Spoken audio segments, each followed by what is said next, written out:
¿Ya estás puestísima, Isabel?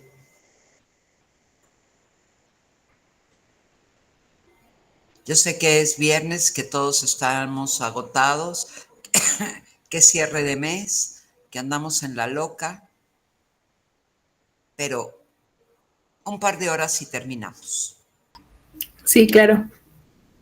Y ya los dejo ir a descansar. Bueno, Luisa está como la fresca mañana. O sea,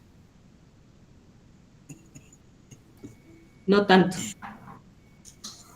pues sí se te ve como la fresca mañana a ti. Sí, es la luz. Ah, bueno. Bueno, seguimos hasta aquí, muchachos. ¿Alguna pregunta, alguna duda, algún comentario? Yo entiendo que es viernes. Pues dudas en lo particular a mí me surgen muchas. Para mí toda esta terminología es completamente nueva y como me lo comentó al inicio, sí, para mí va a representar una chamba monumental ponerme al día y poder entender bien todo esto. Así que me siento como que voy agarrando vuelo y sobre la marcha vamos viendo.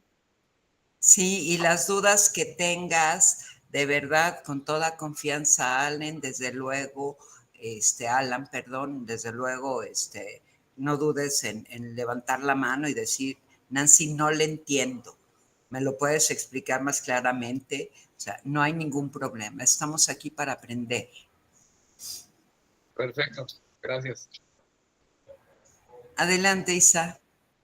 Sí, yo tengo, bueno, a mí sí me surgió un poco la duda, me perdí un poco en la diferencia que hay entre instrumento de deuda e instrumento de capital. Mira, el mercado de capitales en el mercado de valores, y en eso vamos a ahondar muchísimo más cuando estemos en el módulo 3. El mercado bursátil está dividido en tres principales mercados. El mercado de capitales, donde cotizan grandes empresas emisoras de acciones, se emiten acciones. Por ejemplo, si tú has visto un estado de cuenta de Telmex, te das cuenta que dice Telmex S.A.B grande, B de bueno, que significa bursátil, sociedad anónima bursátil. Todas las operaciones relacionadas con mercado de valores están regulados justamente por la ley del mercado de valores, al igual que las bolsas de valores, ¿no? Que en México tenemos dos, la principal, que es la Bolsa Mexicana de Valores, y la Bolsa y Viva, que es otra bolsa más pequeña, como si fuera una especie de mercado intermedio de valores. El mercado de capitales cotiza también, aparte de las acciones, los certificados de participación ordinaria, que se denominan por sus siglas CPOs, y los certificados inmobiliarios en bienes raíces, que son los que emiten las fibras, los fideicomisos inmobiliarios en bienes raíces, que a diferencia de otro tipo de instrumentos que cotizan en el mercado de valores, salen al valor de evaluación y no tienen plazo de redención, es decir, de vencimiento. En tanto que en un mercado de deuda, del mercado de valores, cotizan bonos, cotizan certificados bursátiles, cotizan pagarés, que emiten las empresas también como un mecanismo alterno de financiamiento. Ese mecanismo alterno de financiamiento, es decir, por lo general conocemos al banco, que es el principal fondeador de las operaciones, que canaliza el ahorro de todos nosotros, de lo que tenemos en cuentas de ahorro, de lo que tenemos en cuentas de inversiones, a la actividad productiva. Y lo que gana este tipo de entidades es el margen de intermediación, que es la diferencia que existe entre la tasa de mercado y la tasa a la que presta o que paga. Esa es la diferencia que suele existir. Entonces, en el mercado de deuda son todas aquellas empresas que emiten instrumentos de deuda para financiar sus propias operaciones. No sé si ahora sí ya quedó más claro. Sí, muy amable, gracias. Y todo eso lo vamos a ver con mucho mayor detalle en el módulo 3, cuando hablemos justamente de banca de inversión, que tenemos el ejemplo más claro y más reciente de la separación de Citi y Banamex. Ahí es donde vamos a tener cuál es la función que tiene una banca de inversión dentro del esquema de banca múltiple, que es las dos entidades en las que se van a constituir, las dos entidades en las que trabajan dos de nuestras compañeras, ¿no? Sí, sí me explico. Eso lo vamos a ver con mucho mayor detalle. Vamos a ver comportamiento de los movimientos de los bancos, que hace una banca de inversión, por qué básicamente la banca minorista o la banca se separó, en el caso de Banamex, de Citi, que Citi dijo, ¿sabes qué? Ya no me interesa la banca minorista, ya no me interesan estos activos, por tanto yo desincorporo estas actividades de la banca de inversión y yo me quedo únicamente como banca de inversión, que es la que atiende a las empresas grandotototas en materia de expansión, en materia de reingeniería financiera, en materia de reestructuración en algunos casos de pasivos. Y ahí es donde vamos a ver todos esos aspectos, que vas a ver qué maravilla es el mercado de valores. Es una maravilla. Realmente las grandes posibilidades que existen de financiamiento alternativo, ¿no? Porque conocemos las actividades generales de una banca, que son el otorgamiento de créditos, ya sea en sus distintas variedades, un crédito simple, un crédito en cuenta corriente, un arrendamiento financiero, un arrendamiento puro, créditos personales, tratándose de personas físicas, actividades de factoraje, que son las actividades y los servicios que presta.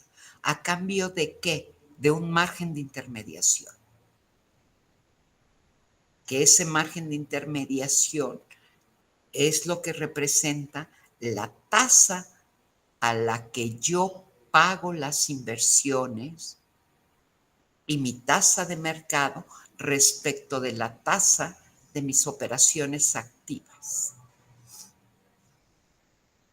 ¿O ya te hice más bolas? Sí, entendí mejor. Muchas gracias. ¿Mucho mejor o mejor me callo porque ya No, me hizo bola? me confundí un poco al final, pero al principio sí, como que sí ya me quedó más estructurada que se define cada uno de los dos instrumentos. Sí, sí, sí. O sea, el mercado de valores es un mercado bursátil como una alternativa de financiamiento alterno. Es eso. ¿Qué instrumentos emito a través del mercado de capitales? Acciones, certificados de participación ordinaria que pueden ser o no convertibles a capital. Y las fibras, los certificados inmobiliarios en bienes raíces o los fideicomisos. ¿Cuál es el destino de esos fideicomisos? Porque ustedes me van a decir, Nancy, ya mencionaste 2 veces fibras. Son los fideicomisos que se constituyen para efectos de crecimiento de infraestructura y que pueden ser de desarrollo de centros comerciales, que pueden ser hoteles, que pueden ser mini bodegas, pueden ser patios industriales, naves industriales, desarrollos mixtos. ¿Quién está en la Ciudad de México? ¿Alguno de ustedes está en México? ¿Tú, Sí, Isabel? yo. ¿Nadie más, muchachos, está en México? Sí, ¿Tú has visto, Isabel, un desarrollo que se llama Mítica, sí. que está en Avenida Universidad y Río Churubusco? Uh-huh. Bueno, Mítica le pertenece a una fibra, a un fideicomiso inmobiliario en bienes raíces, para poder llevar a cabo la compra de todos los inmuebles que constituían esa esquina donde estaba Palacio de Hierro. Hizo una emisión de certificados inmobiliarios por $1,000 millones para poder construir todo ese desarrollo, que es centro comercial, que tiene edificio de oficinas, se incorporó un hospital y también una torre de departamentos, pero la torre de departamentos no le pertenece a la fibra, sino que salieron justamente en venta, porque una fibra tiene candados, muchachos. Esos candados los constituye el otorgar en arrendamiento los bienes inmuebles que se construyeron por un periodo mínimo de 4 años. Hasta en tanto se puede llevar a cabo la amortización de los recursos que se captan a través de oferta pública. Una oferta pública es la que se hace a través de bolsa de valores. Y entonces esas emisiones que se hacen de certificados salen a un valor de evaluación de la emisión. Es decir, puede salir a un precio por certificado de, voy a inventar, 30 pesos, pero no tiene una fecha de redención, no tiene una fecha de vencimiento, sino que el mercado secundario, que es cuando tú y yo compramos a través de una casa de bolsa o de un banco de inversión certificados, ya sea que vendas o que compres. Y ese es el valor de redención. No sé si me explico, pero bueno, eso lo vamos a ver con mucho mayor detalle en el módulo 3. En tanto que un instrumento de deuda sale a valor nominal y tiene pago de intereses hasta su total redención a través de cupones. Y te establecen el monto del pago de intereses a través del Instituto para el Depósito de Valores, quien te hace la liquidación, que se llama Indeval.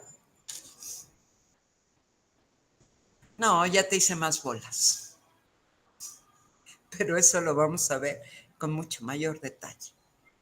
Lo vamos a ver, ahí sí, con palitos y bolitas. Adelante, Edgar, por favor. Que lo que quería añadir es que yo también soy de la Ciudad de México y le quería decir que el nombre de la fibra que se encargó de la Fibra. operación de Mítica es Fibra uno o FUNO.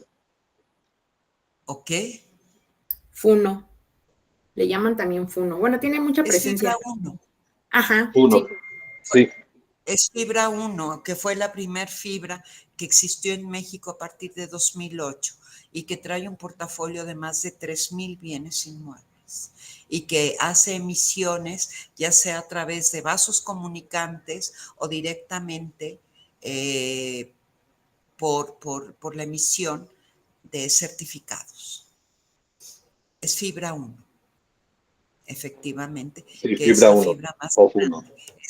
Es la fibra más grande que existe en nuestro país, que es un modelo que se copió o que se incorporó de Estados Unidos y de Canadá y de algunas ciudades de Europa que existen desde los años 60, a diferencia que las fibras mexicanas no otorgan financiamiento para la adquisición de los inmuebles, como en el caso de las fibras de Estados Unidos y de Canadá, que existen desde los años 60.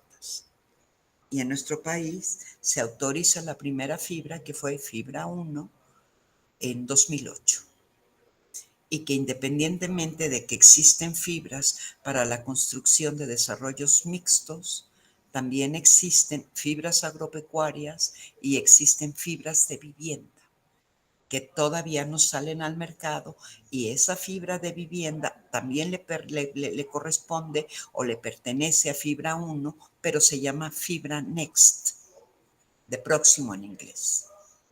Es la que construye la fibra de vivienda y que va destinada al arrendamiento de vivienda, al igual que la fibra agropecuaria, la compra de grandes extensiones de superficies de tierra para cultivo. Y ahí nos puede surgir la duda de que si las grandes extensiones de tierra llegan a ser terrenos ejidales, ¿no? Y cómo se va a convertir en propiedad privada para que pueda ser adquirido por la fibra y a su vez rentado para la producción agrícola y pecuaria. Interesantísimo el desarrollo del mercado, ¿no? Interesantísimo. Sí, Todos muy los mecanismos interesante. existen. O sea, es padrísimo, padrísimo y apasionante, muchachos. Apasionante. No tanto como el medio de la banca, que la banca es un poco más estática. Que la banca, si bien sí ha tenido cambios significativos, no han sido tan fuertes o tan cambiantes como lo que representa un mercado de valores y las distintas alternativas, independientemente de los distintos productos y servicios que pueda ofrecer la banca y a través de la banca múltiple. ¿Sí me explico, muchachos? Si algo no queda claro, Sí, con toda la confianza, por favor. Existe Fibra sí, maestra. Monterrey, Fibra Hotel, que son todos los hoteles Fiesta Americana, Fiesta Inn, Holiday Inn, One. Existen fibras de campus universitarios, que claro, mucho de eso también está relacionado con planeaciones fiscales, ¿no? De cómo pago menos impuesto y bajo qué figuras opero para tratar de evitar o para no evitar, porque sonaría de plano como evasión, ¿verdad? Sino tratar de planear fiscalmente un negocio. Y también el negocio bancario, muchachos, porque el negocio bancario también deja altos rendimientos. En otras épocas, por ejemplo, ustedes pueden ver, me pueden decir, esa banca minorista que traspasó a Banamex City, pues fue la banca hipotecaria, las tarjetas de crédito, los créditos PYME,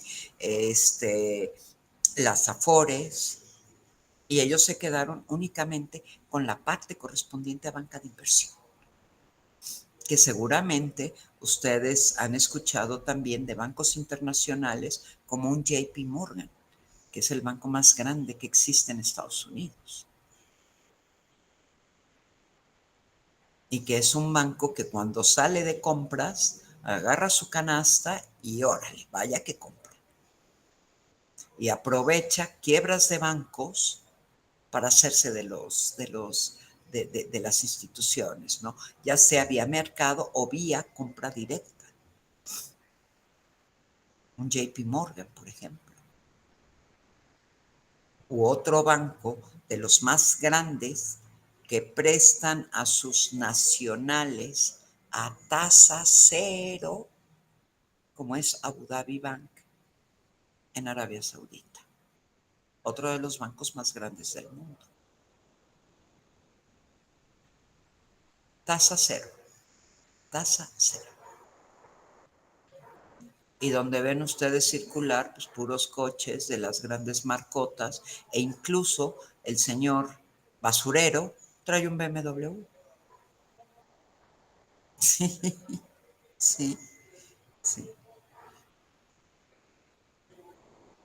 Entonces, y la forma en la que operan, ¿no? Conocemos bancos también grandotes, como el primer banco que existe en España, por ejemplo, que es Santander, que tiene una serie de productos y diseño de servicios que cubren todas las actividades que requiere la parte productiva, ¿no? Y la parte personal también. La banca es todo un universo, muchachos, todo un universo. Las operaciones y las transacciones bancarias son maravillosas. Incluso, no sé si están familiarizados con las operaciones de factoraje internacional por las importaciones que existen de bienes y productos. Conocemos como un mecanismo de financiamiento para las importaciones, las cartas de crédito que son tradicionales, que existen desde toda la vida, ¿no?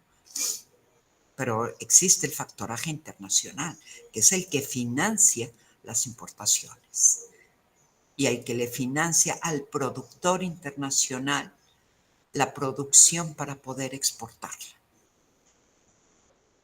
¿Y cómo se documenta? No me digan que no los desperté con todo lo que les dije, porque estoy viendo muchos ojos dormidos aquí. ¿No? A mí sí me sorprendió mucho lo que dijo del Banco de Abu Dhabi. Sí, tasa cero, tasa cero. Y te digo, ves al señor que recoge la basura que trae un BMW. O en un Dubái, ¿no? Un Dubái que el rey pues anda en su camioneta Mercedes-Benz blanca con la placa 001 y va feliz de la vida manejando el sol.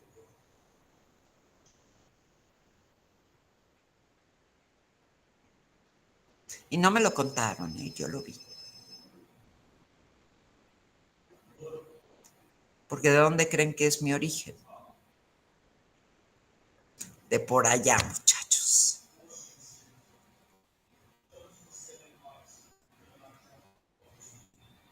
Entonces son economías, cómo se han movido y bajo qué condiciones se mueven y qué productos y cómo hacen crecer las economías, ¿no? Y desde luego, ¿cuál puede ser la razón por la que Abu Dhabi presta tasa cero a sus connacionales? No estoy diciendo que si mañana va Edgar a pedir un préstamo se lo van a dar a tasa cero, ¿no? Sus connacionales, porque todos son socios del petróleo. Donde hacen un hoyito sale petróleo. ¿Cuál puede ser el gran problema que tienen esos países productores de petróleo netamente?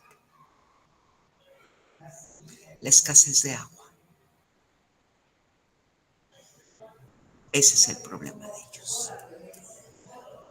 Un Dubái era desierto. Era desierto. Y todo es construido, incluidos los lagos que tiene impresionantes. Pero que hace un calor que se muere. Es horrible. Alguien había levantado la mano y por andar yo de platicona, tú, Alan, perdón, adelante, por favor. Respecto a lo que mencionó de factoraje internacional, pues bueno, yo que soy de acá de Colima y tenemos en Manzanillo pues un puerto importante, quiero entender que el factoraje internacional sería, por ejemplo, las cuentas que tienen pendientes por cobrar, yo te doy la lana y luego yo la cobro acá. El factoraje internacional funciona como un factoraje común y corriente, que no es otra cosa más que un descuento de documentos, ¿no? El factoraje internacional apoya al exportador con recursos para la producción de los bienes que va a exportar. Es decir, Nancy te va a comprar a ti, Alan, mercancías. Está fincado el pedido. Está mi carta de crédito fincada, que es lo que te va a garantizar a ti el pago de esa exportación. tú descuentas esa carta con el banco de Luisa, y Luisa te da los recursos para que produzcas hasta que embarques. En el momento, tú le vas a ceder los derechos de la carta de crédito a Luisa. Y en el momento en que entregas, embarcas, en ese momento Luisa cobra la carta de crédito y se reembolsa de sus recursos, a cambio de una comisión, por supuesto. Vamos a suponer que la factura total fue de $100,000. Esos $100,000 no te los entrega totalmente a ti, Luisa, sino que ya lo tiene garantizado a través de la carta de crédito. Te da $90,000. Ella se queda con 10,000 por la comisión y por el tiempo que se va a tardar. Pero a ti $90,000 te sirven un chorro para la producción y posterior exportación. Ese es el factor agente emocional, que la garantía la constituye la carta de crédito. Ahora, yo como mexicana puedo acceder a la carta de crédito a través de Bancomext, por ejemplo, o de un banco de primer piso. Accedo a esa carta de crédito y a mí el propio banco me la puede financiar porque la carta de crédito es irrevocable. Y entonces fíjate cómo da la vuelta el dinero. ¿Sí me expliqué o no me expliqué? Ok, a ver, en un ejemplo con palabras más sencillas para mí, quiero entender que la carta de crédito sería una especie de pagaré. Es mi obligación de pagarte. Yo voy a importar lo que tú me vas a exportar. Sí. Y Yo el soy la único que me o el puede, vendedor. ok, y quien me puede expedir la carta de crédito es únicamente un banco.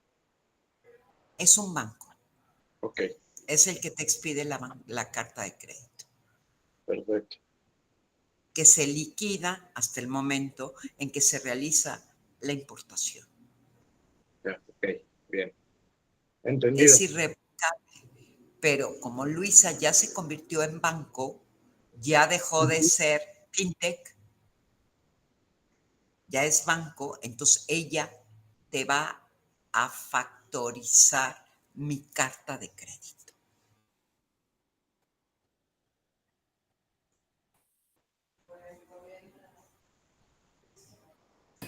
¿Sí quedó claro? Entendido. Ahí puedes Sí, tener, sí, sí. fíjate, puedes tener mucho mercado, Alan, por la zona en la que estás, sobre todo por el puerto.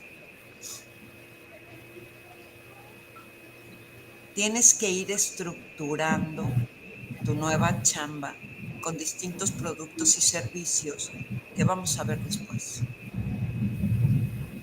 Perfecto, entendido. Gracias. Padrísimo, ¿no?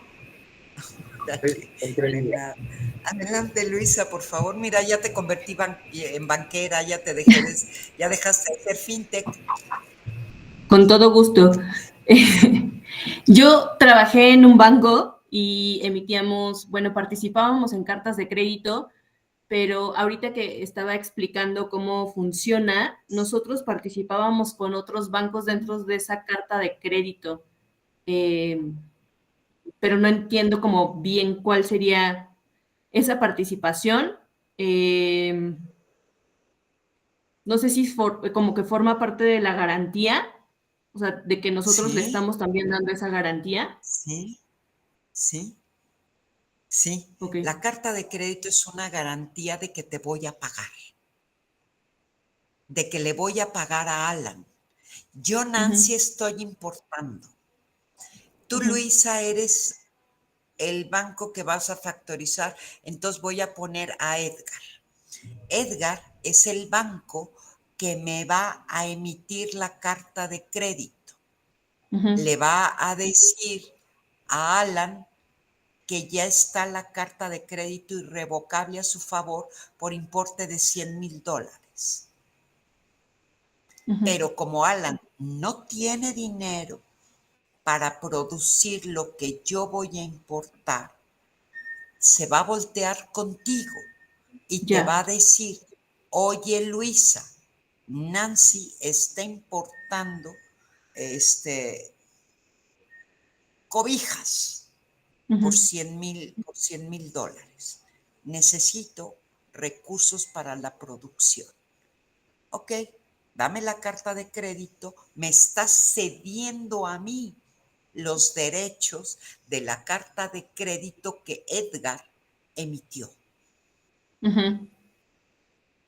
Y entonces tú, mediante un descuento, le das el dinero a Alan para que Alan produzca, embarque y exporte. Y entonces tú te vas a voltear con Edgar y le vas a decir, págame.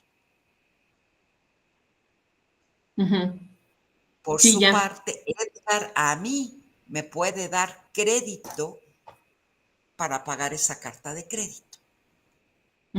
Fíjate la triangulación que se hace. Sí. Y todos ganamos. Porque Edgar ya me cobró una comisión a mí por la carta de crédito. Ya me fincó, o yo tuve que fincarle una garantía para el pago de esa carta de crédito. Y tú lo único que hiciste, Banco Luisa, le diste el dinero a Alan para que produjera. Y te llevaste $10,000 por un plazo de 40 días. El factoraje es un negociote. Sí. Un negociote, un negociazo, en donde recuperas por plazos cortos. Periodo de 45 días. Un plazo promedio de una carta de crédito suele ser de 40 a 60 días. Pero ya no consideren ahorita, por favor, los zapatos chinos, porque ya prohibieron la importación. Ya en este mes ya se prohibió la importación de zapato chino para incentivar la producción nacional. Yo no sé si cuando tomaron esa decisión ya mantuvieron reuniones con las cámaras de productores de zapatos, ¿no? Porque toda la maquila la estábamos trayendo de China. Era mucho más barata. Toda la industria de piel que teníamos en León. ¿Quién está en León? Que acaba de decir,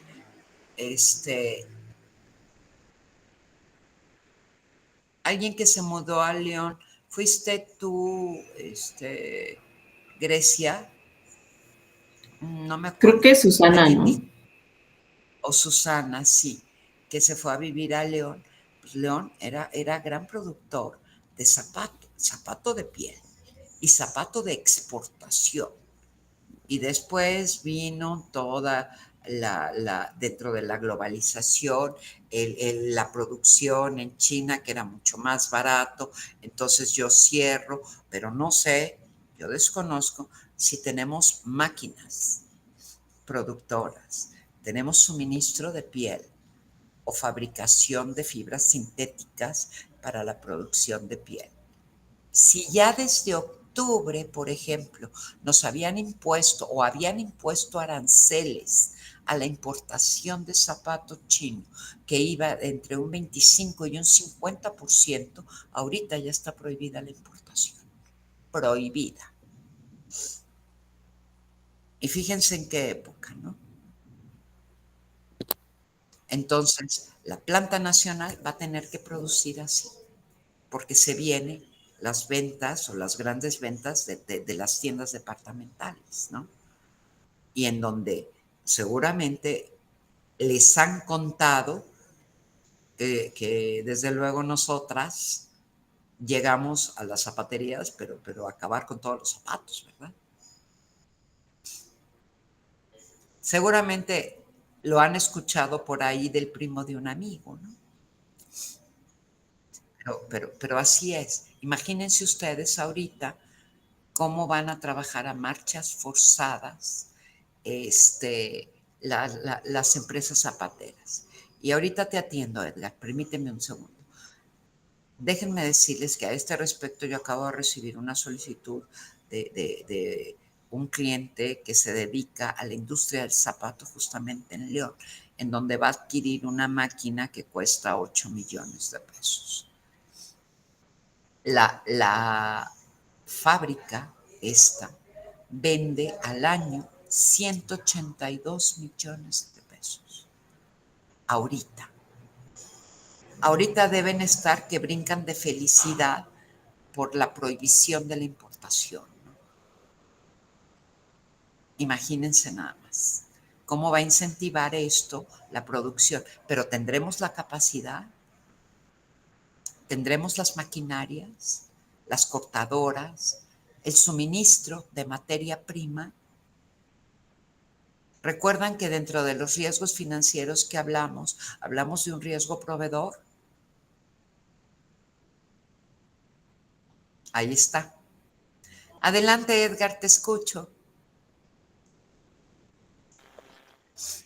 Que entonces yo lo que quería decir es que muy posiblemente esta prohibición posiblemente les va a afectar, por ejemplo, a comerciantes, por ejemplo, del centro, que es donde más estaban ofreciendo este calzado importado de China, inclusive del centro comercial chino que está en Izazaga, que muy posiblemente también se van a ver afectados tras esta medida, siendo que pues todos los productos que ofrecen en ese lugar pues son importados de China.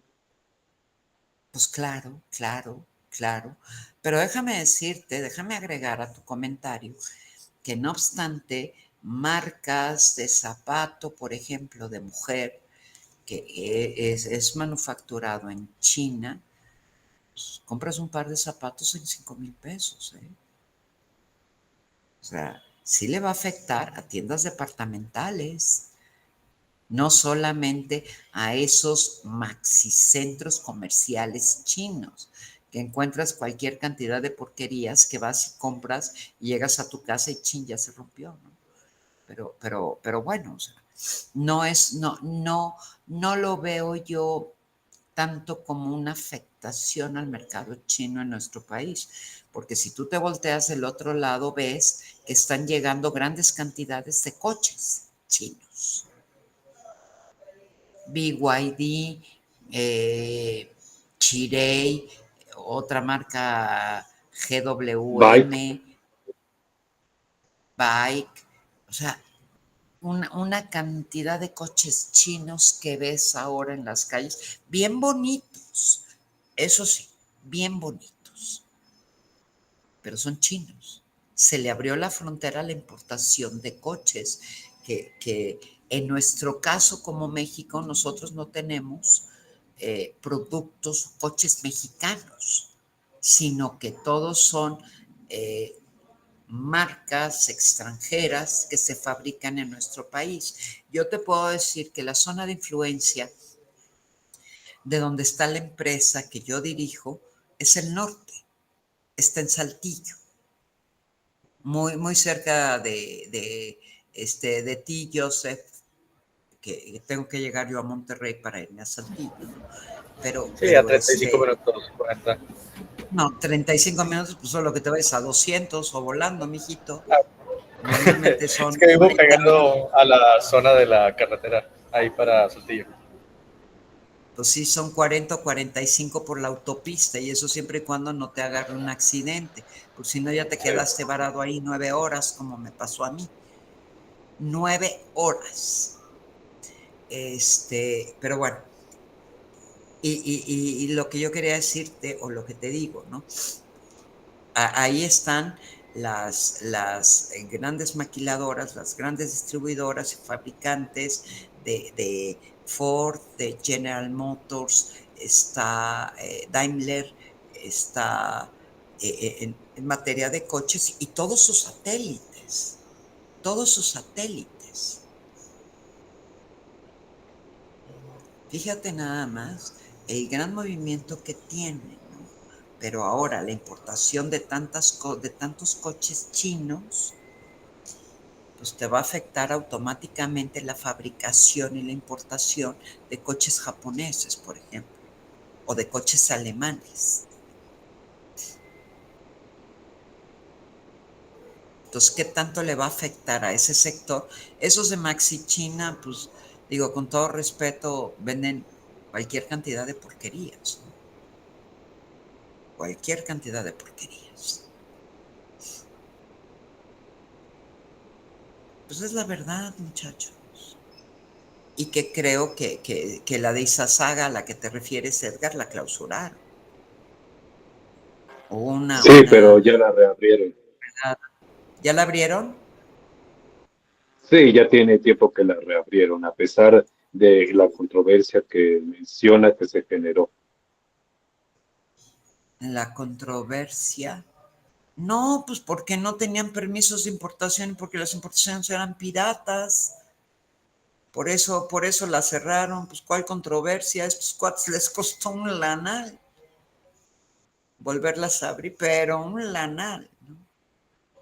Y que además el centro de México, sí, efectivamente, pues yo no sé si son chinos o coreanos o qué cosas son, pero han inundado el mercado, pero inundado brutalmente el mercado de productos chinos.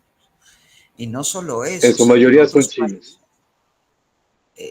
Y coreanos, Edgar, y coreanos, hay mucho coreano. Ujú. Sí, pero es Este, más en su mayoría chinos que coreanos. ya, pues no sé, yo a todos los veo igualitos, ¿no? O sea, yo no sé distinguir un chino de un coreano de un japonés. Bueno, el japonés es un poco más educado, pero el chino y el coreano, pues no, ¿no? Y que incluso había en Saltillo una planta que era de coreanos que clausuraron, porque los coreanos con un fuete golpeaban a los operadores, con un fuete. Imagínense nada más. Y cerraron la planta. Y ahorita hay una planta nueva que es una coinversión entre, eh, creo que China y Canadá para la fabricación de componentes de coches eléctricos. De, de ahí que el mercado laboral, por ejemplo, y de especialización en la zona de Coahuila creció brutalmente. Es una oferta de trabajo impresionante, impresionante la que hay. Y trabajo especializado sobre todo en los componentes automotrices, que incluso también hay plantas, por ejemplo, de Mave, de Whirlpool, que generan una derrama económica impresionante, impresionante. Y el sector que yo atiendo preponderantemente en esas zonas es el de logística. Puro tractocamión y cajas secas y ese tipo de, de, de bienes, ¿no? Que lamentablemente en este momento ha caído mucho porque el índice de robo de esas unidades de tractocamiones y de cajas es de 58 al día. Se roban 58 trailers al día. Antes se robaban la mercancía. Después enganchaban las cajas secas, lo que llevaba el tráiler. Ahora se llevan el tráiler completito. Un tractocamión cuesta 4,5 millones y una caja seca de 53 pies cuesta 1 millón de pesos.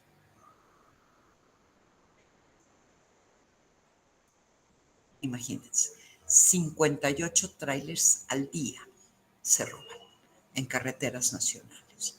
La zona más complicada, más conflictiva es Arco Norte.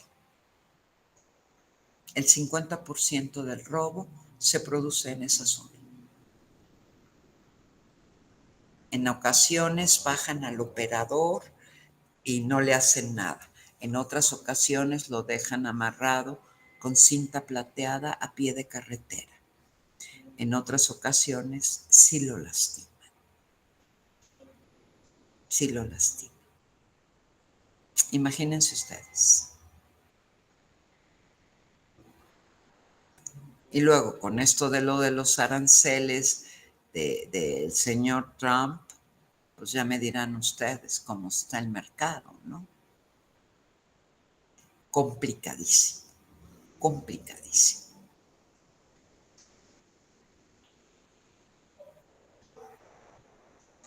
De uno de los principales transportistas, cliente mío, que tiene 300 trailers, me estaba diciendo que tiene 40 parados por la falta de movimiento que hay. Porque ahora las plantas, fíjense qué problema tan grave. Las plantas que producían componentes de aluminio y de acero se están trasladando a Michigan y a Detroit para dejar de producir en México, producir en Estados Unidos y brincar el arancel del 50%. Un impacto en la economía brutal.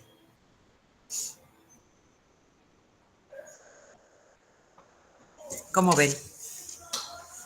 Bueno, ya tocamos cuestiones financieras y macroeconómicas, niños, pero nos afecta en el sector financiero. Estamos de acuerdo, ¿no? Esos, por ejemplo, cuando hablamos aquí de operaciones y servicios bancarios, ¿qué es una operación activa para un banco? El otorgamiento de créditos, el otorgamiento de otro tipo de operaciones financieras, en tanto que una operación pasiva son los depósitos que recibo de mis clientes. Al igual que es el tipo de contabilidad o el tipo de registro que lleva una SOFIPO o que lleva una cooperativa, que son las operaciones activas y pasivas. ¿Qué otro tipo, aparte de recepción de dinero? No solo la recepción de dinero tiene que ver con depósitos en cuentas de ahorro o en cuentas de cheque, sino de inversiones. Y en donde también la banca de inversión, que forma parte de la banca múltiple, genera grandes rendimientos. Simple y sencillamente, ¿cuál es la principal fuente de ingresos y de rendimiento que tiene un banco por producto financiero? Las tarjetas de crédito, muchachos. El interés que se paga por tarjeta de crédito. Que aún cuando les puedan decir el interés promedio base nominal es del 79%, por la fórmula de cálculo el interés efectivo suele llegar al 90%. Eso quiere decir que por cada peso que yo firmo en la tarjeta estoy pagando 90 centavos de intereses. ¿Cómo calcula un banco una tarjeta de crédito? El pago de una tarjeta de crédito. El saldo anterior al corte, más las compras que se hicieron del periodo de corte a la fecha del siguiente corte, más los intereses de un periodo de corte al otro periodo de corte, menos el pago que se hizo en la fecha que fue requerido el pago, y la diferencia es el saldo insoluto de la operación. Ustedes pueden decir, debo a la tarjeta de crédito 20,000, doy 5,000 pesos de abono y me quedan 15,000. Pues no, falta la carga financiera, ¿no? Y el IVA. Entonces, el interés efectivo, ¿de cuánto es? Que sí lo encuentran en su estado de cuenta, ¿eh? Bajo 3 letras que se llama CAT. El costo anual total de la operación de la tarjeta de crédito. ¿Lo han visto alguna vez en su estado de cuenta? Cuando es, híjole, qué bruto, el CAT es del 96%. Eso quiere decir que por cada peso que yo abono, pues únicamente se va a capital 10 centavos.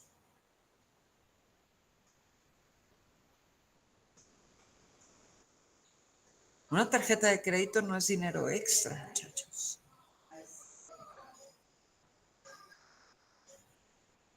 ¿No? ¿Por qué creen que pues, es lo que mayor rendimiento genera? Y sobre todo, a esos bancos extranjeros y bancos nacionales como Banorte, por supuesto, y muchos más, el importe, los intereses que pagamos por el uso de los plásticos.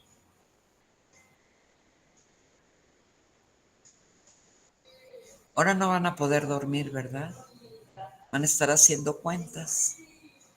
¿Cuál es la mejor forma de poderlo aprovechar? Pues pago el saldo a los 30 días y me jineteo el dinero del banco. De que el banco se jinetee mi dinero a que me lo jinetee yo, pues me lo jineteo yo, ¿no? Y ustedes lo ven, pues seguramente hasta en las aplicaciones, ¿no? Pago para no generar intereses 3,000 pesos, 5,000 pesos o 20,000 pesos. Todo depende del nivel de gasto, ¿no?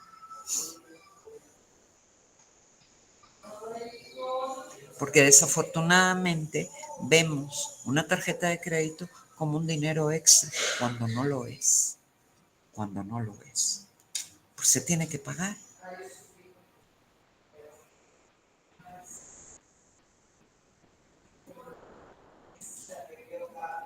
Ya los deprimí, ya los puse a pensar, mira nomás. Susana ya está aterrada como diciendo, ay Nancy, me lo tenías que decir en viernes de quincena y en la noche. Por favor. Viernes de quincena y en la noche, ¿no? Ahí te va. ¿Dudas, muchachos? ¿Preguntas? Oigan, no sean gachos, la única que habla aquí soy yo. Las operaciones bursátiles, muchachos. Esto que están viendo en la imagen es un piso de remates. Estos pisos de remates es donde se reúnen todos los brokers de las casas de bolsa y de las bancas de inversión para la negociación de valores. Ya todas las bolsas son electrónicas, ya todo se hace a través de medios electrónicos, y es como se administran todas las operaciones, toda la operación cambiaria, toda la operación de negociación de valores a través de mercado secundario, que quedamos que un mercado secundario es cuando yo estoy vendiendo a través de mi broker o de mi casa de bolsa determinadas acciones o estoy comprando acciones, pero ya fuera de bolsa. Una oferta primaria es cuando se lanza al mercado la oferta. Existen ofertas privadas también dentro de las operaciones bursátiles. Esas ofertas privadas no entran a través de bolsa, sino que van a través de un grupo de inversionistas, la oferta de acciones y participación a un determinado proyecto. cualquier tipo de entidad puede llevar a cabo ofertas privadas de acciones, excepto las fibras, a quien le fue prohibido a partir del año 2022 el llevar a cabo ese tipo de ofertas. Y finalmente nos vamos a las operaciones de riesgo que ya comentamos anteriormente, ¿no? Que son las aseguradoras y las afianzadoras. Dentro de esto también tenemos las operaciones no bancarias y que estas operaciones no bancarias se distinguen de las bancarias cuando están reguladas por la Ley de Organizaciones y Actividades Auxiliares del Crédito, o bien por la Ley de Uniones de Crédito, o por la Ley de Sociedades de Inversión, o cualquier otra ley que no vaya directamente relacionado con la operación bancaria. Bajo estos términos, y hablando de entidades netamente financieras, sabemos que las que considera o de las que habla la Ley de Organizaciones y Actividades Auxiliares del Crédito son básicamente los almacenes generales de depósito, que emiten bonos y certificados de depósito, los centros cambiarios, que no hay que confundirlos con una casa de bolsa o casa de cambio. Una casa de cambio requiere autorización por parte de la Secretaría de Hacienda para constituirse, en tanto que un centro cambiario no requiere autorización más que de estatutos sociales por parte de Conducef y registro ante la bancaria por el uso de divisas y transferencias que se realizan, al igual que los transmisores de dinero. No requieren autorización de Hacienda ni de la Comisión, solamente el permiso para poder operar con divisas, que también se le otorga Banco de México por lo que hace al uso de divisas.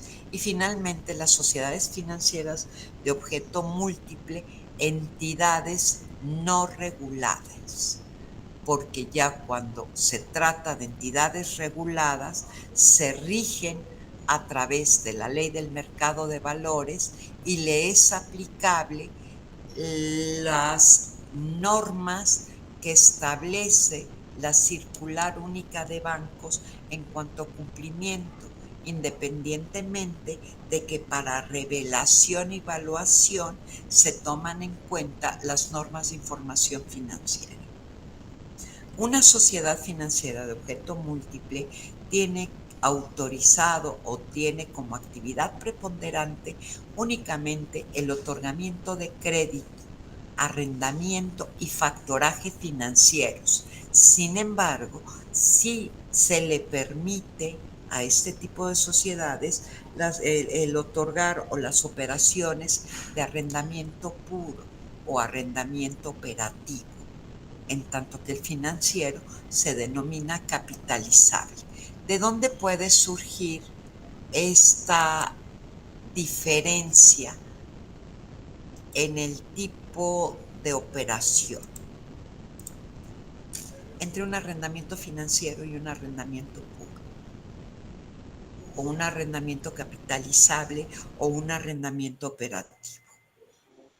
En que un arrendamiento financiero o capitalizable es como si fuera una compra a plazos y que tiene por objetivo primordial ¿qué? Fomentar el desarrollo y la adquisición de activos fijos por parte de una empresa o de una persona física, independientemente del régimen a través del cual vaya a actuar, ¿no? Régimen fiscal. Por otra parte, el arrendamiento puro, que es una gran controversia la que existe, ¿no? Entre la forma de registro de manera contable y fiscal de un arrendamiento financiero a un arrendamiento puro. porque un arrendamiento puro me lo llevo todo a gasto, en tanto que un arrendamiento financiero solo me llevo a gasto la parte correspondiente al pago de intereses, en tanto que la amortización del bien la registro por depreciación. Y los IVAs los acredito, porque en términos de lo que establece la ley del IVA, pues yo tengo que pagar por un arrendamiento o tengo que cobrar un IVA por la renta, que es acreditable para el arrendatario. ¿Qué es lo que hacen algunos, sobre todo agencias de coches, cuando ofrecen arrendamientos puros? La ley del impuesto sobre la renta únicamente me permite por arrendamiento llevar a cabo una deducción de 6,000 pesos. En tanto que la diferencia entre esos 6,000 pesos y el monto de la renta que tengo que pagar, me lo facturan como gasto de administración. No deja de ser una simulación, ¿no?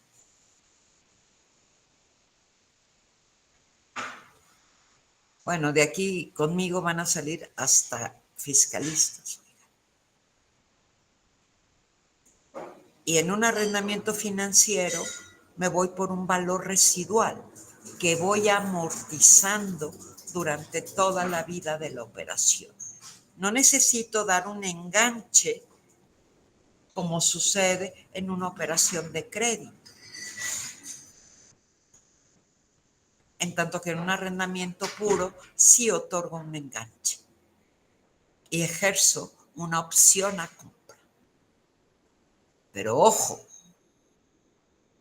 fiscalmente la venta se realiza a valor comercial.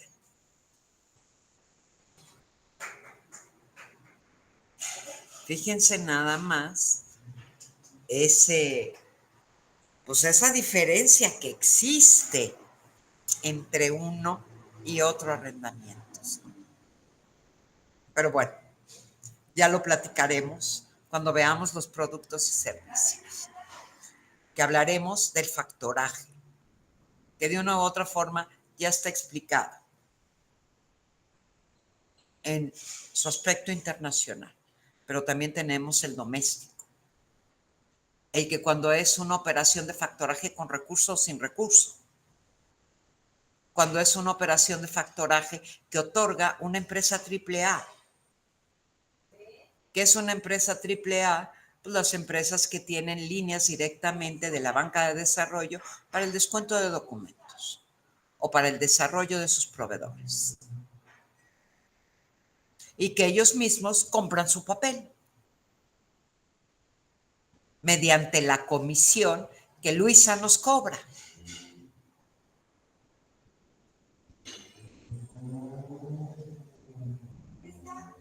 ¿Qué caras traen, oigan? Respiren, inhalen, exhalen. Ya nos queda menos, muchachos. Yo entiendo que ya están cansados. Pero otro empujón más y nos vamos a descansar, ¿va? ¿Les parece? ¿Quieren 5 minutos de descanso? Porque es muchísima información, yo lo sé, para tan poco tiempo.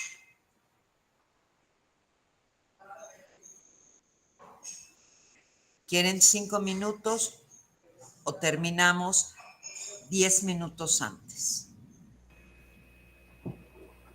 Yo consideraría seguir. Sí, yo también. ¿Tú consideras Y terminar un poquito seguir? antes. ¿Seguimos? Sí, Terminamos 10 minutos antes de las 10. Sí. ¿Les parece bien? sí. Sí, me parece bien. Órale. Sí, Jorge, adelante, por favor.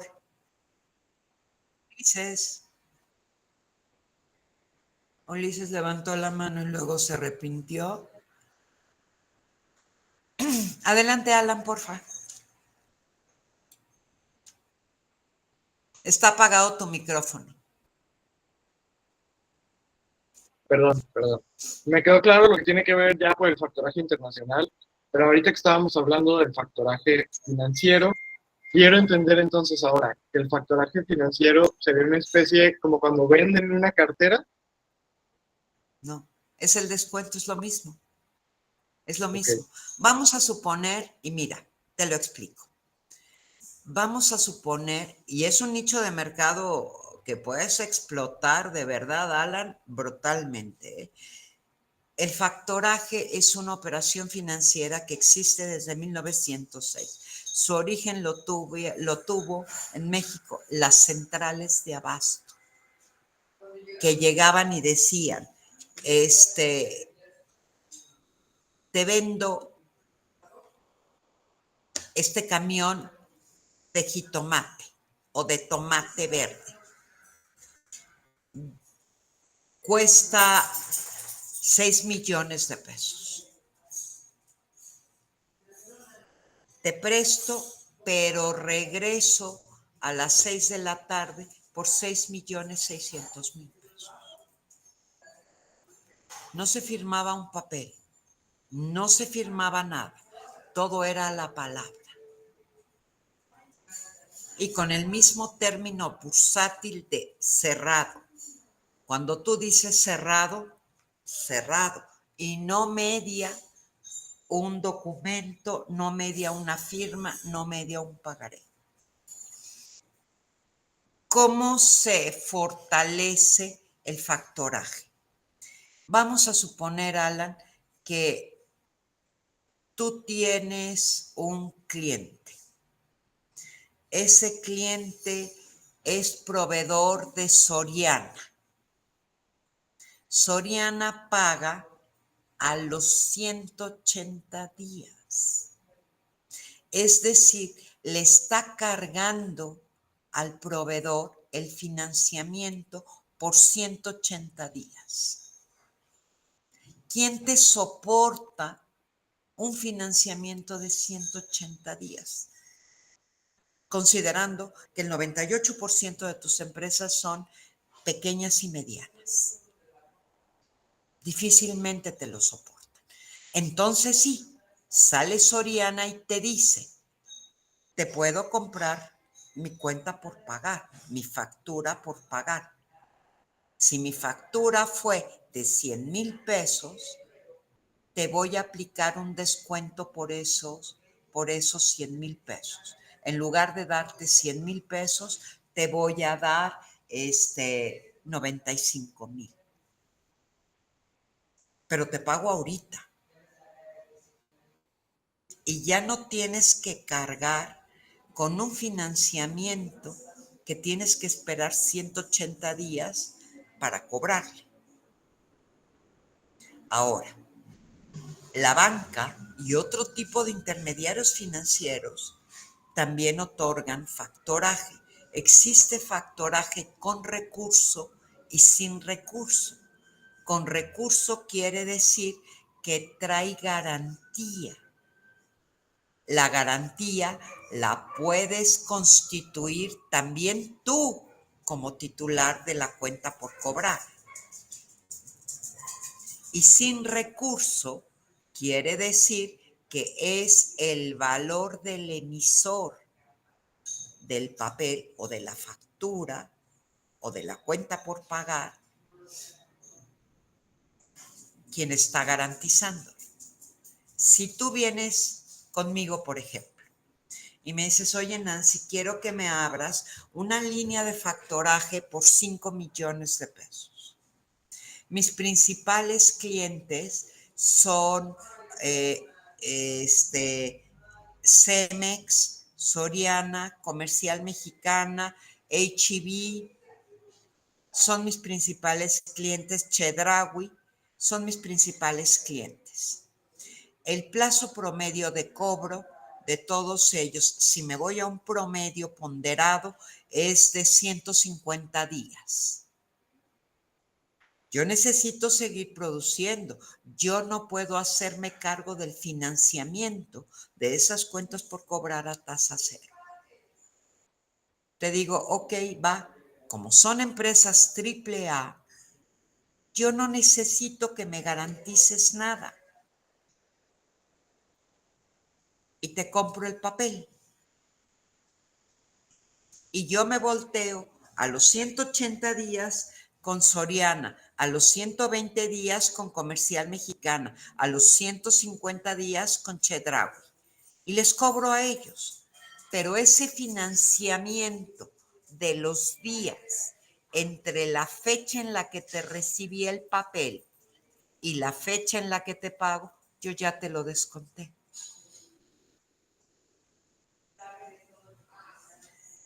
¿Está claro o no está claro? No está claro. Ya, me No te queda, estoy viendo la sí, sí cara me que no queda está claro. claro. No, me queda claro. Sería como una especie de mi comisión por el servicio, ¿no? Pero te estoy O sea, dando el si yo dinero cobro por ya la anticipado. totalidad, sí, o sea, doy anticipado, pero te di menos. Yo te estoy dando el dinero por anticipado, querido Alan. Y no te Ujú, estoy pidiendo garantía. ujú. Eso es sin recurso. Pero si yo voy a operar con recurso, me vas a venir a decir, Nancy, quiero que me abras una línea de factoraje de 5 millones de pesos.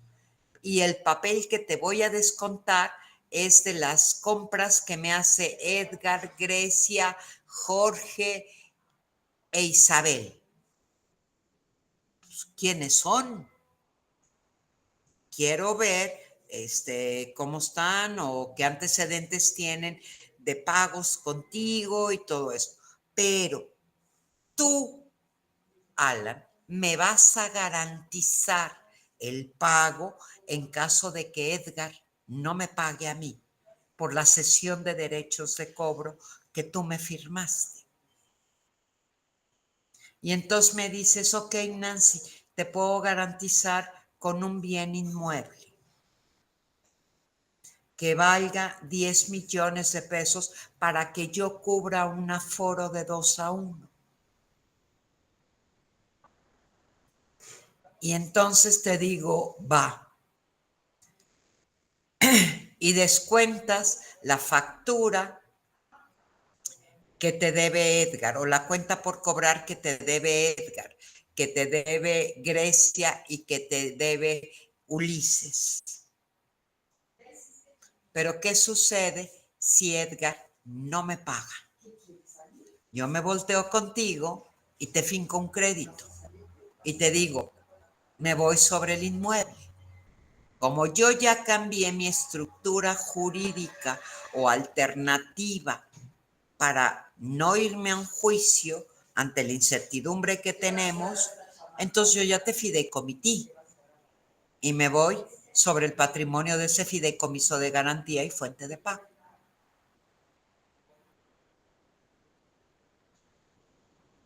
Puedo vender el terreno, me cobro lo que Edgar no me pagó y te puedo dar tu cambio a ti. ¿Sí quedó claro? Ese es un factoraje con recurso. Con recurso cuando tú estás garantizando y sin recurso cuando el emisor del papel es una empresa que sí paga, ¿no? Tú imagínate la fuerza del capital de trabajo que tiene que tener una empresa para poder soportar un financiamiento a tu cliente de 180 días. Vamos a suponer, Alan, que tú vas a pedir un préstamo al banco a través de una línea de crédito en cuenta corriente por 100,000 pesos. Baratita, baratita, la tasa de interés, porque eres buen cliente, te voy a cobrar el 22%. Sobre una cantidad de 100,000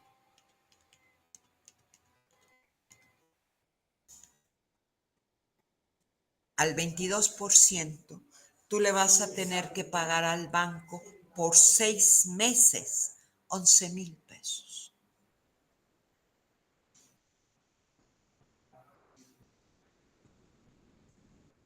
¿Ves lo que te está costando? más del 10% el financiamiento de esa cuenta por cobrar. Que esos 11,000 pesos te sirven a ti para la compra de materia prima, producción y venta. Y que te digo, 180 días cuando en realidad a veces suelen ser 210 días, por el plazo en que las empresas suben la factura al portal, les es aceptada y pueden pasar 20 días más. Pero antes traes una condición para que te compre, que sobre el monto bruto de la factura, tú me vas a hacer un descuento o una bonificación de un 5%. Entonces, pues ya mi factura ya no voy a recibir 100,000 pesos. Ya voy a recibir 95,000 pesos. Y a eso súmale el financiamiento de la cuenta, pues me voy al factoraje cuando no tengo un capital de trabajo suficiente que me permita ese financiamiento. ¿A qué me refiero cuando hablo de capital de trabajo, muchachos? ¿A qué me refiero?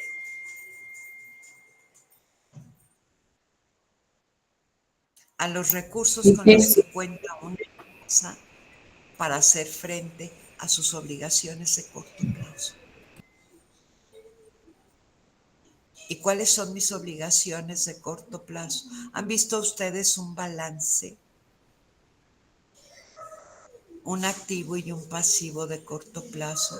Ya sé que son abogados todos y que odian los números, pero conmigo no los van a odiar. Ya les dije, de aquí salen dominando el sistema financiero, finanzas, contabilidad y fiscal. Cuando yo hablo de capital de trabajo, muchachos, me refiero a las principales cuentas de activo, circulante o de corto plazo y pasivo de corto plazo. El activo está compuesto por mi cuenta de bancos, mi cuenta de clientes, mi cuenta de inventarios, de impuestos acreditables.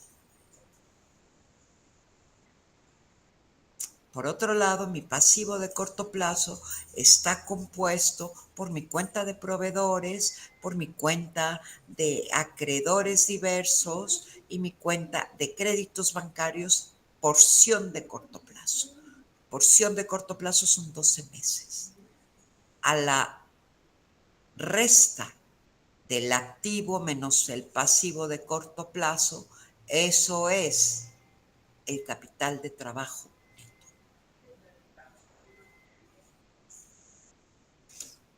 O sea, ¿Estuvo mis pasivos complicado? serían como No. las obligaciones.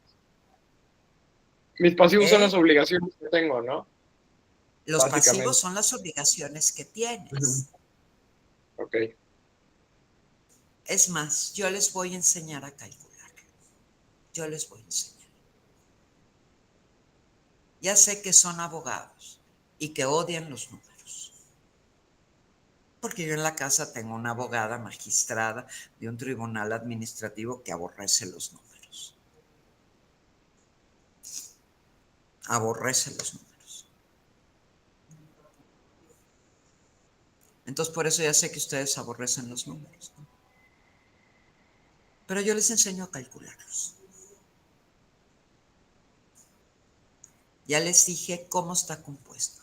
Esa diferencia de mi capital de trabajo me dice si yo voy a tener los recursos suficientes para cubrir mis obligaciones de corto plazo. Aún más, ustedes me pueden decir qué se define como capital de trabajo en términos de ley. La ley de títulos y operaciones de crédito no habla de capital de trabajo, habla de créditos de avío, porque la ley fue todavía de las que vienen de pues 1930, 1932, cuando se promulga la primer ley de títulos y operaciones de crédito y ley de instituciones de crédito. Porque antes, ¿quién autorizaba a los bancos? El Congreso. O sea, sabemos que el primer banco que no fue banco, sino que fue el Monte de Piedad, nace en 1774. Y el primer banco que existió en el país fue el Banco de Avío y Minero, y que existió por ahí del año 1780, 1800. Fue el primer banco que había, cuando México era un gran productor minero de plata.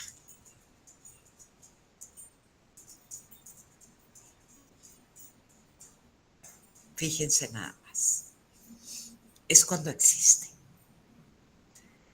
Cuando después empiezan a fundarse bancos locales, pero era el Congreso de la Unión los que autorizaba los bancos. No era la Secretaría de Hacienda, que en la época de Porfirio Díaz.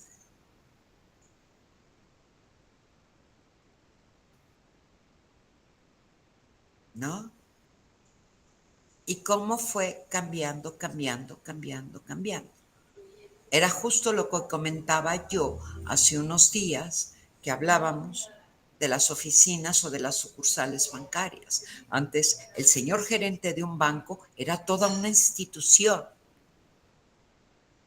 Toda una institución.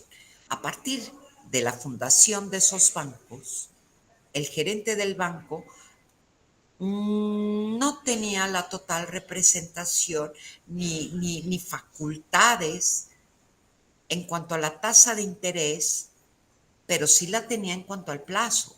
Y el plazo máximo al que se otorgaba un crédito era de 9 meses, pero para actividades de avío, que está relacionada con el campo, y mineras, con la explotación de las minas. Y luego vienen bancos extranjeros y bancos ingleses y bancos canadienses que se dedicaban al financiamiento minero para llevarse la plata.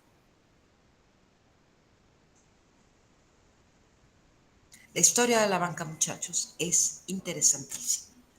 De dónde viene y de dónde proviene. Y de cuándo empieza a legislarse la operación bancaria. Cuando empieza la ley de instituciones de crédito y la ley de títulos y operaciones de crédito. Y después el propio crecimiento que tenemos, viene la ley de organizaciones y actividades auxiliares del crédito, que consideraba también a las uniones de crédito, que consideraba los almacenes generales de depósito por los hilos de productos agrícolas, de semillas que se almacenaban, ¿no? Y que todavía siguen existiendo los almacenes generales de depósito. Y después pues cambiamos, fuimos evolucionando, y el antepaso, el paso previo a las SOFOMES fueron las SOFOLES, pero tenían una restricción, que eran las sociedades financieras de objeto limitado. Si había una que se había constituido únicamente para el otorgamiento de créditos hipotecarios, pues no podía hacer otro tipo de operación que no fuera crédito hipotecario. Y a partir de 2013 desaparece, en 2006 inician las sociedades financieras de objeto múltiple, en donde ¿por qué te voy a acotar a que solo atiendas un sector? Sino que puedes dar el tipo de créditos que tú quieras y el tipo de operaciones que tú quieras. Y no nada más acotarte a el hecho de estar limitada tu actividad, que eran las sociedades financieras de objeto limitado, y se convierten en objeto múltiple.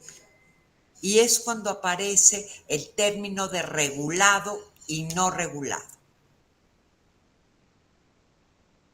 Regulado, que ya está sujeto a las medidas de supervisión y vigilancia por parte de la Comisión Bancaria, en tanto que las no reguladas únicamente están bajo el régimen de prevención en materia de lavado de dinero.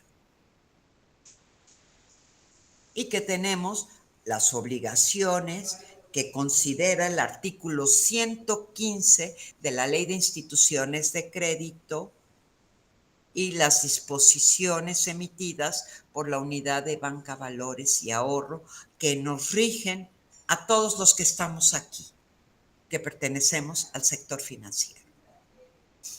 Y que en materia de contabilidad y en materia de registro, evaluación, nos tenemos que ajustar a la circular única de banco y en concreto al anexo 6, que es el que habla del manejo de la cartera.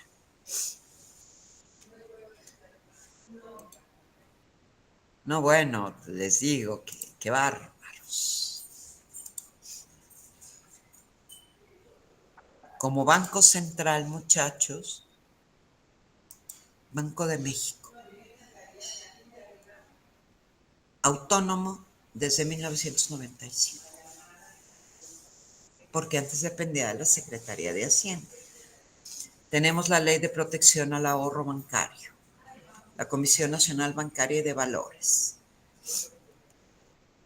la CONSAR, la Comisión o la ley que regula los sistemas de ahorro para el retiro, las sociedades de información crediticia, las de ahorro y crédito popular, la ley del mercado de valores, la ley de uniones de crédito, que también regula la actividad de crédito y arrendamiento y este tipo de cosas, fondos de inversión, seguros y fianzas, bolsas de valores, la ley para regular las instituciones de tecnología financiera y las disposiciones de carácter general que emite la autoridad en relación con cómo tiene que hacer y cómo tiene que hacerlo y bajo estas circunstancias, ¿no?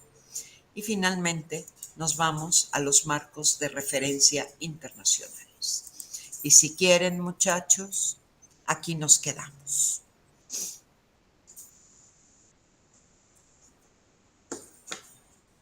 Dudas, preguntas, comentarios. ¿A poco no está padrísimo, oigan? Cambien esas caras, oigan. Sonrían. Va a llegar el momento en que van a dejar las áreas de cumplimiento y van a ser directores de crédito, gerentes de cobranza, de tesorería, de administración de productos. Y ya con el conocimiento bárbaro que tienen ustedes de todo lo que hacen, pues ya me dirán, ¿no?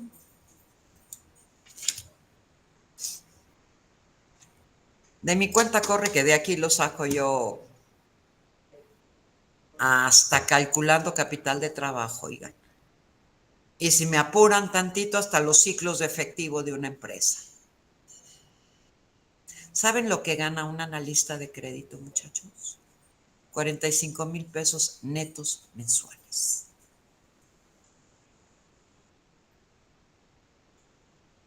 Eso gana. Ya les brillaron los ojos, entonces sí, ¿verdad? Eso gana un analista de crédito. Y es el que se mete a las tripas de todo. Pero si tenemos tiempo, yo les enseño. ¿Qué evaluamos? 3 aspectos básicamente. El historial crediticio, los aspectos cualitativos y los aspectos cuantitativos de una operación o de un cliente, cualquiera que sea su actividad y dependiendo de la actividad.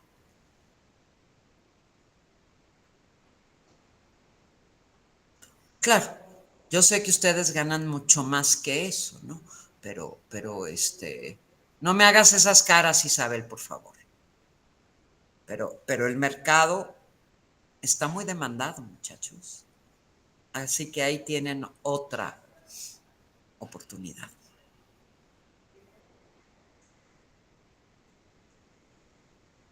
¿Dudas, preguntas, comentarios? No bosteces, Susi. Ya te voy a dejar ir a dormir, hombre. Muchachos, me dio gusto estar con ustedes. Nos vemos la próxima semana. Cambiamos la clase de mañana porque yo tengo un compromiso, pero nos vemos la próxima semana. ¿Sí? Oh, ok. Perdón, me perdí. Mañana entonces no tenemos No. clase. Ok. No, mañana. Y otra pregunta Mañana. más, por favor, Nancy. ¿Perdón? Otra pregunta más. Sí. El link, bueno, es que tuve un problema con la persona que me estaba asesorando y me mandó unos correos a otros correos y etcétera. Pero el link con los que me conecté el día de hoy va a ser el mismo siempre. Sí, Perfecto. porque Tips y yo nos odiamos. Perfecto. No nos soportamos, Tips y yo. Sí, Nos porque odiamos, estamos peleados a muerte. ese fue el retraso, porque me decían, no, ingresa, y bueno, por eso fue el retraso del día de No te hoy. preocupes, no te preocupes. De todos modos, la sesión está grabado y Elian nos ha hecho favor de grabarla y estar acompañándonos por parte de VM. Perfecto, ¿Sí? pues agradezco infinitamente. No, hombre, con mucho gusto. Muchachos, que descansen, buenas noches. Gracias. Nos vemos la próxima semana. Perfecto. Gracias, igualmente, un gusto. Hasta luego. Gracias, buenas noches. Gracias, Elian. Hasta luego, bonita noche.